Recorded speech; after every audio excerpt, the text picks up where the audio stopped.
안녕하세요. 오늘은 사도행전 7번째입니다. 5장을 살펴보겠습니다.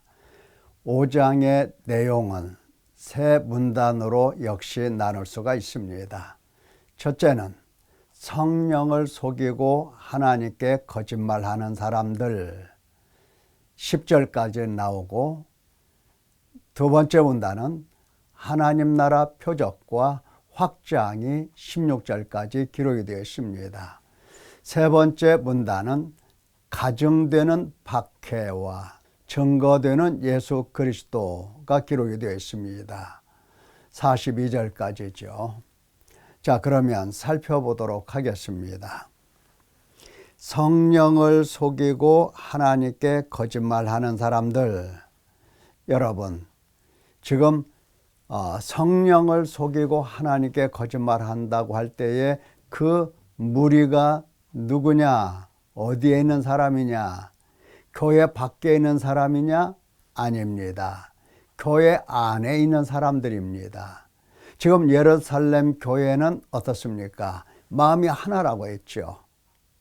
마음이 하나라고 할 때에 가장 중요한 것은 성령의 세례를 받고 생명 얻는 회개를 하면서 예수 그리스도, 다시 말하면 죽으시고 부활하신 지금 하나님 우편에 앉아 계신 예수 그리스도께 주목하고 예수님 한 분의 이름과 영광을 위하여 살아가는 교회가 바로 예루살렘 교회입니다. 이 교회 안에 한 마음 한 뜻이 되어야 하는데 성령을 속이고 하나님께 거짓말하는 사람들이 있었다라고 하는 겁니다. 이 사람들이 과연 어떻게 되었을까? 오늘 그것을 우리에게 일러주십니다. 아나니아와 그의 아내 삽비라라는 사람이 있었죠. 자기의 소유를 팔아서 그 값에서 얼마를 감추고서 그리고 나머지를 사도들 발 앞에 갖다 두었습니다. 많은 사람들이 이렇게 자신의 소유를 팔아서 교회 공동체, 필요한 사람들에게 나눠주고 함께 신앙생활을 하는 이러한 일들이 있었습니다. 여기 아나니아와 삽비라도 소유를 파는 것은 팔지 않으면 안 될 그러한 위치에 있었던 것 같습니다. 이 사람들이 얼마나 유명하면 사도들에게도 그 이름이 알려졌고 이것을 기록하는 누가도 이 사람이 누군지 그 이름까지도 다 기억하고 있습니다. 소유를 팔았습니다. 사도들 발 앞에 갖다 놓았습니다. 베드로가 이와 같이 이야기합니다. 어찌하여 사탄이 내 마음에 가득하여 네가 성령을 속이고 땅값 얼마를 감추었느냐. 땅값 얼마를 감췄다라고 하는 것은 사탄의 욕을 받아서 사탄을 따라 살았던 삶입니다. 그러니까 사탄이 가득했던 거예요.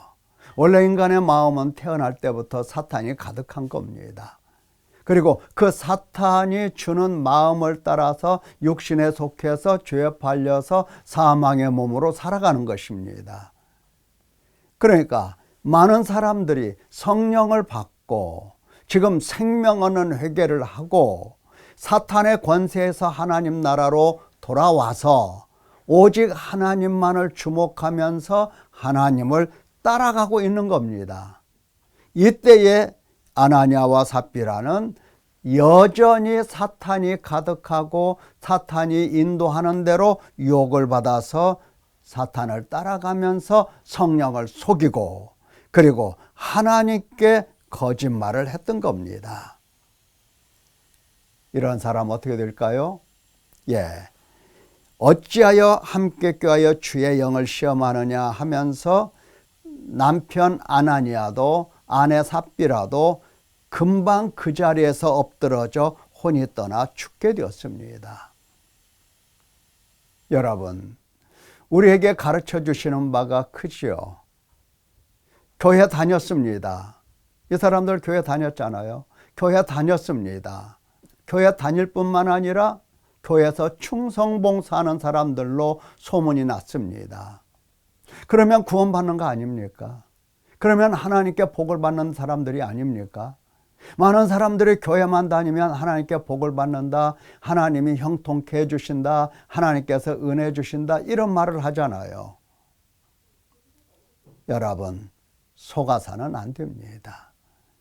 교회 다니는 건 매우 중요한 일이고 교회를 다녀야 마땅한 일이지만, 그러나 중요한 것은 성령 하나님을 영접하고 그 안에서 생명 얻는 회개를 하면서 그 결과로 하나님의 씻음과 정결케 하심, 죄를 돈말하시고 죄를 없이 하시는 그 은혜 속에서 부활하신 예수 그리스도, 지금 하나님 우편에 앉아 계신 예수 그리스도를 바라보며 예수님을 따라가고 성령을 따라가는 사람, 성령의 인도하심을 받아서 따라가는 사람 되는 것이 중요한 겁니다. 자, 교회 다니고 중요하다고 그랬죠. 그러나 더 본질적으로 중요한 것은 성령 안에서 생명 얻는 회개를 하고 눈이 밝아져서 마음이 청결해서 하나님을 뵐 수가 있고, 지금 하나님 앞에서 더욱더 자기 자신의 삶을 돌아보면서 지속적인 회개를 하는 것, 이것이 매우 중요한 일입니다. 자, 이러한 일이 있었고, 두 번째 분단, 하나님 나라의 표적과 확장이 계속 이어집니다. 죽는 사람은 죽고, 그리고 산 사람은 더욱 살게 되는 겁니다. 열매 맺지 못하는 나무는 재져서 불에 타는 거고, 열매 맺는 나무는 더욱더 깨끗하게 하여 더 많은 열매를 맺게 하시는 겁니다. 11절 이하에 사도들의 손을 통하여 민간의 표적과 기사가 많이 일어났다.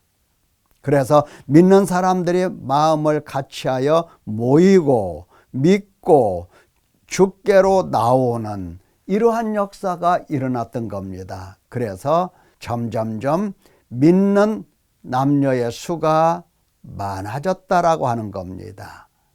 자, 이러한 가운데서 표적이 더욱더 일어나죠. 병든 사람, 귀신 들린 사람, 괴로움받는 사람 다 나음을 얻으니라. 다 나음을 얻으니라. 하나님 나라가 확장이 되니까 박해가 가중이 됩니다. 그렇지만 박해가 가중된다고 해서 증거되는 예수 그리스도의 이 사역이 중단되거나 흐지부지 없어지거나 하지 않았습니다. 더욱더 증거가 되고 예수 그리스도의 이름은 더욱더 온 세상에 퍼지게 되었습니다. 자, 대제사장, 사두개인, 이들이 시기가 가득해서 사도들을 잡아다가 옥에 가둡니다. 지난번에도 옥에 가뒀죠.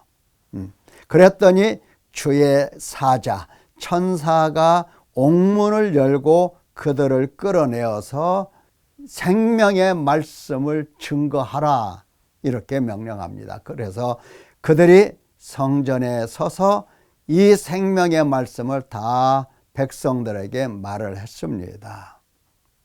자, 대제사장이 성전에서 생명 얻는 말씀을 증거하는 이 사도들을 다시 잡아 우리가 이 이름으로 가르치지 말라고 언금하지 아니하였느냐?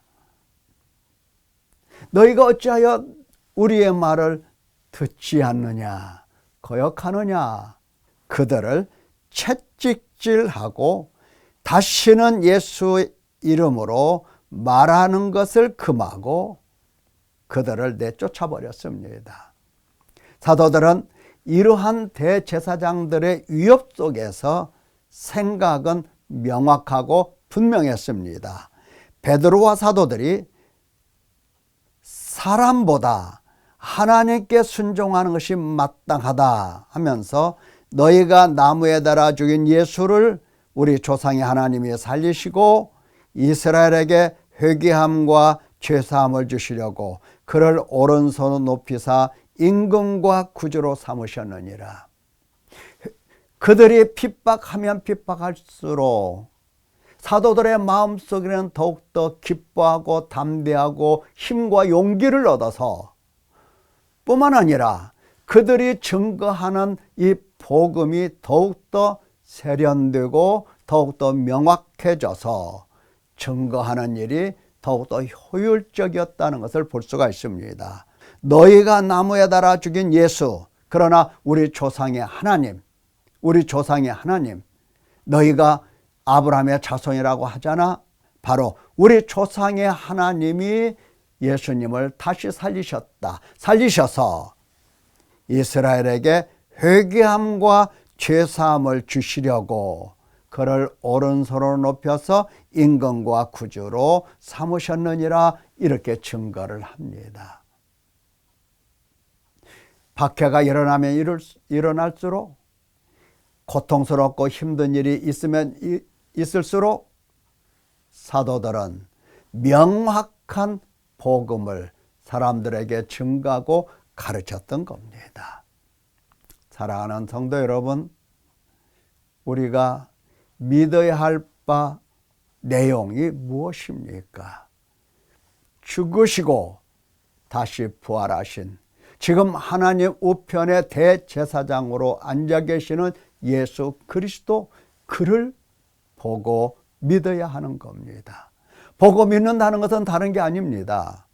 나의 죄를 가지고 그분에게 가서 회개하고 생명 얻는 회개를 하고, 그리고 죄사함을 받고 성령을 받는 이러한 일들을 지속적으로 해야 할 것입니다. 우리가 회개 한 번 하면 된다, 이런 생각을 하는데, 회개 한 번 해서 우리 속에 수많은 죄들이 한 번에 싹 없어질까요? 아니죠.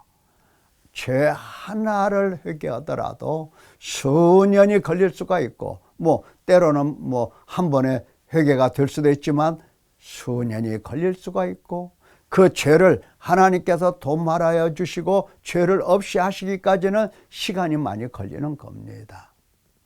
회개하고 반복해서 죄 또 짓잖아요. 그러잖아요. 안 해야지 하나님 용서해 주세요. 용서받았겠죠. 하나님은 용서하시는 하나님이니까. 그런데 돌아서서 또다시 토했던 것을 다시 먹는 우리가 아닙니까? 그래서 회개가 회개의 열매를 맺기까지 얼마나 힘쓰고 애써야 할지를 우리가 깊이 마음에 새겨야 됩니다.